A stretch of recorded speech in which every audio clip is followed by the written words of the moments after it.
Hi, Mike. I have what you tell me is your father's watch here. Looking at it, so I've got it on the time grapher. Got it up to full power. I looked at it. I don't see any lubrication under the cap jewel, so I'm assuming it hasn't been serviced recently. It's, however, running quite well. It's out of adjustment, but I mean this is pretty decent. Obviously, it's in adjustment. There's no beat error. It's gaining some time, but I mean that's respectable in terms of numbers. There is no lubrication under the cap jewel, and the mainspring feels kind of gluey to me, which usually tells me that it's unrebuilt. So I don't know when this was serviced, but I don't think that when it was serviced, whenever that was, which was a while ago, they did the mainspring because the mainspring barrel feels gluey. But those are great numbers. That's a good starting point. You say this was your father's watch, then it sat on his bedside table for 10 years. Now, and you said you have the original box and paperwork from 1979. Okay. 1979. The watch case back is from 1988. August 1988. Now, let me adjust this down a little bit. I want to do a couple checks here. Focus. Let me just look at that. Mainspring barrel. Oh, super floppy. Super duper floppy. See that screw right there? The whole axle is moving because the lower end is so worn. Okay, so we know we need to look at that.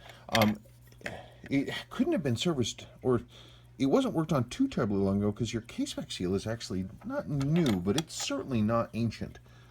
So I wonder when your dad had this thing worked on, because he certainly did have this watch worked on. I was expecting a dead stock 6309.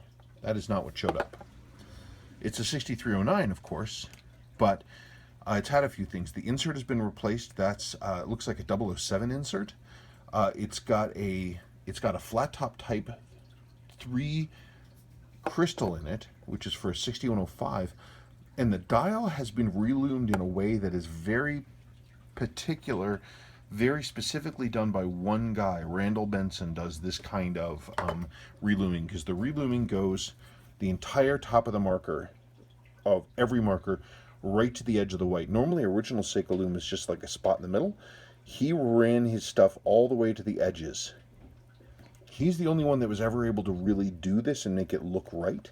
It was sort of a workaround because relooming a flat dial is a real challenge. So your dad must have had this work done by, yeah, it's glowing too, by Randall Benson, and that's a sapphire crystal. So interesting. That's interesting. I wasn't aware he was doing this work. So your dad must have had this done relatively recently.